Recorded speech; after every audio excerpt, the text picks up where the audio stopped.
really hard to just kind of find words to express how we all felt. Everybody has that feeling like this is our community. I saw a lot of people coming from all over the world. 500,000 people pile up in one street and not even see one single incident. People are very, very happy and they want to celebrate, and it's amazing. I really love them because they're all together as one.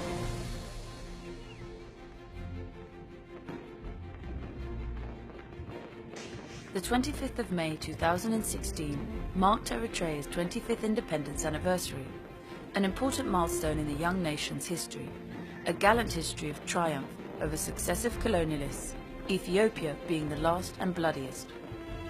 Eritrea's long and bitter 30-year struggle for independence began in 1961, after the Eritrean people's right to self-determination was denied. The war had ended when the gallant Eritrean People's Liberation Army entered triumphantly into Asmara, the nation's capital, on the morning of the 24th of May, 1991.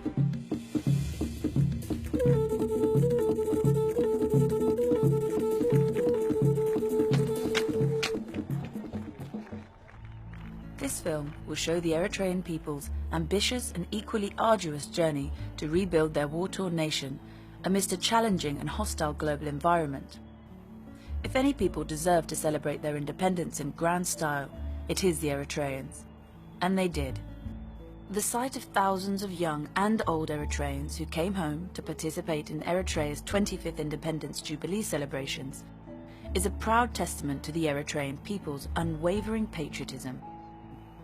The 25th Independence Anniversary Eritrea was celebrated in grand style in neighbouring states in Africa and throughout the world, in cities across Europe, the Middle East and the United States. Nationwide regional celebrations have become a well-established genre of national commemoration in Eritrea, and for the Jubilee celebrations, the events also took place at local neighbourhoods and communities too. Pre-independence events included the tour of the Independence Torch through villages and towns that witnessed Ethiopia's brutality during the war for Eritrea's liberation. The massacres of innocent villagers by Ethiopian forces included the 1967 Hazamo massacres, in which several villages were wiped out and the throats of men slit in front of their wives and children.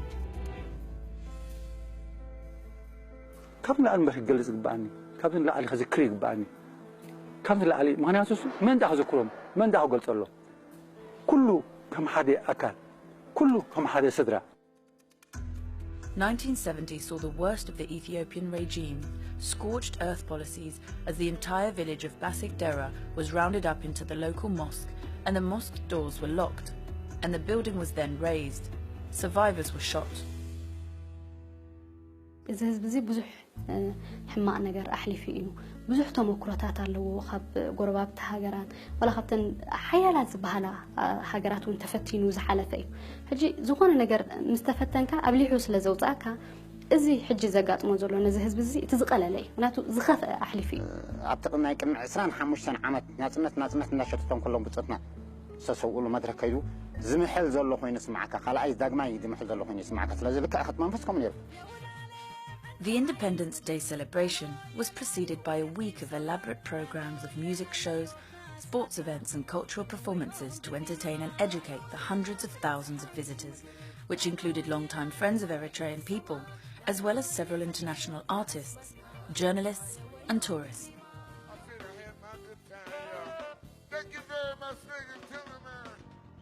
As part of the Jubilee celebrations, there were numerous exciting programs including concerts, colourful street carnivals, various visual arts exhibitions by more than 70 artists and bands who performed to the crowds of several sizzling stages at various venues throughout the Asmara. When the show was over, then the president came downstairs from the tribune, and there were all the dancers, the young dancers. And immediately it was a great joy and was a really special, great energy when he comes down. And I put me amidst these people, and it was really joy. And this was really impressive. I think it's a positive thing that we were brought here, and that we need to go back and spread the word. We have so much in Uganda that we are not proud of it. And yet there is almost nothing here. And you're so proud of it. I think that's the greatest message that I feel I would get the powers to widely.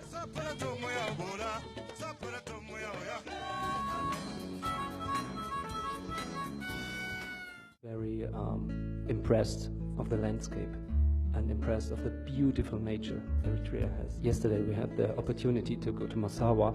We had the opportunity to be the first in the Red Sea. I've never been there, and it was very impressive.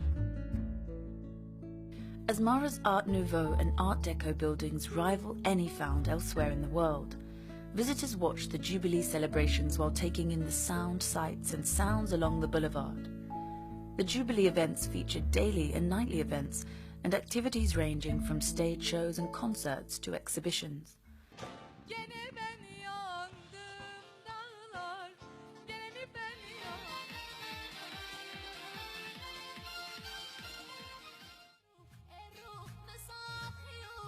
The street carnivals, exhibitions and musical performances told the nation's story, from the days of the liberation struggle to Eritrea's post-independence nation-building endeavours.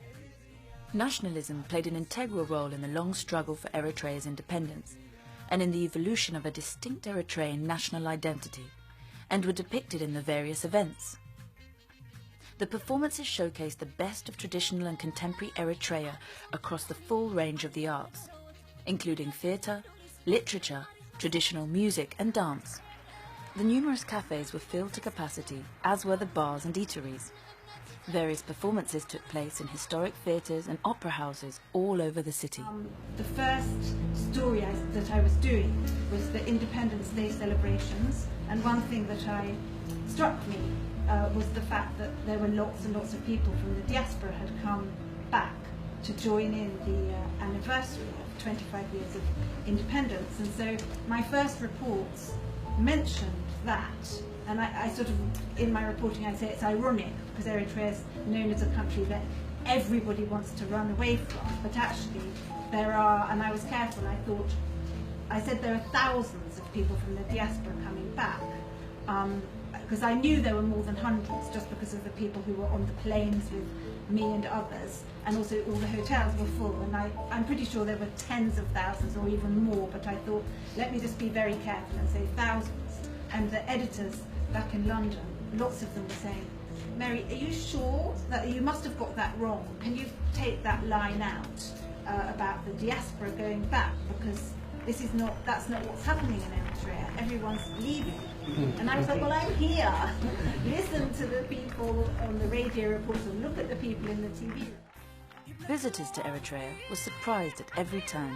Eritrea's exemplary ethnic and religious cultures of respect and tolerance and harmonious interactions of thousands in the boulevards exemplified the people's unity in diversity. Eritrea's achievements in the last 25 years is not only a testament to Eritrea's economic viability, but also a negation of prevailing narratives on the country and its people.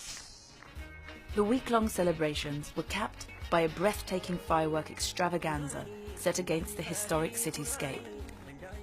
Contrary to the prevailing narratives on Eritrea and the People's Front for Democracy and Justice, Eritrea's state-building process is a lot stronger than that of those who have been endowed with strong international support.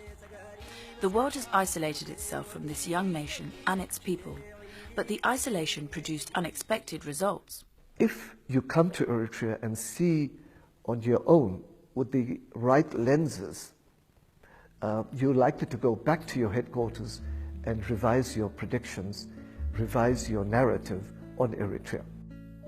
Relying on their own human and material resources, they have managed to rehabilitate the country's debilitated infrastructures inherited at independence and established a firm foundation for developing and strengthening their nascent institutions. Conditions are good here, good location, you have a good educated population, you have connections to the outside world, you have this strong diaspora, with this you can work together. think there are, you can do a lot of things in the economic field. Eritrea has made significant progress in terms of education, healthcare and food security, and is one of the handful of countries in sub-Saharan Africa that has achieved 7 out of the 8 UN Millennium Development Goals, MDGs, and the only one to have met 4 goals related to health. Most importantly, Eritrea has made tremendous stride in developing its human capital. The Red Sea is the world's last great unspoiled tropical paradise, and Eritrea is endowed with over 2,000 kilometers of pristine coastlines, with rich marine resources where over 10,000 fish species and 200 species of corals are found. Watching giant sea turtles on its sandy beaches and dolphins playing in its warm waters are a visitor's delight. Eritrea has over 350 species of birds and seabirds. The flamingos, sterns, seagulls, herons and pelicans fill the warm skies.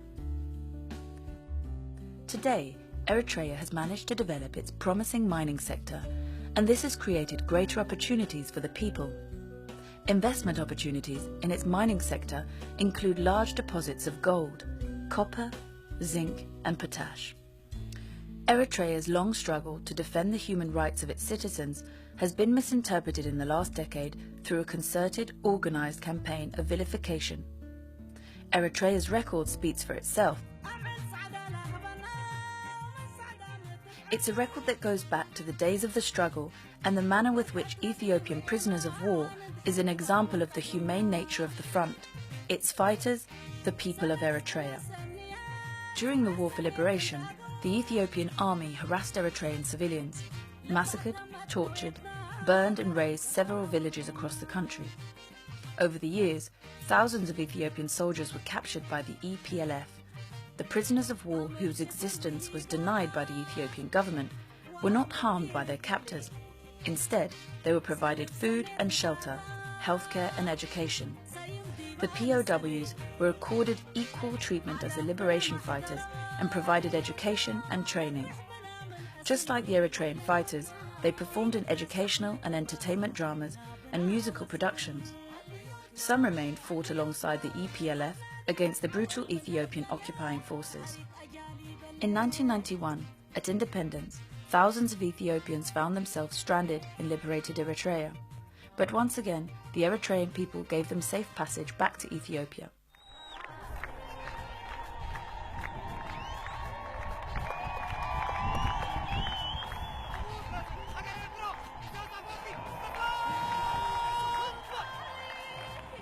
The independence torch lighting by Zaresene Tadesse, Eritrea's first Olympic medalist, kicked off the centerpiece of the commemorative events on Independence Day by Bati Meskerem, where Isaias Afewerki, Eritrea's president, government officials joined members of the diplomatic corps and invited guests to watch an impressive cultural program by local performers, international music artists, and a parade by school children.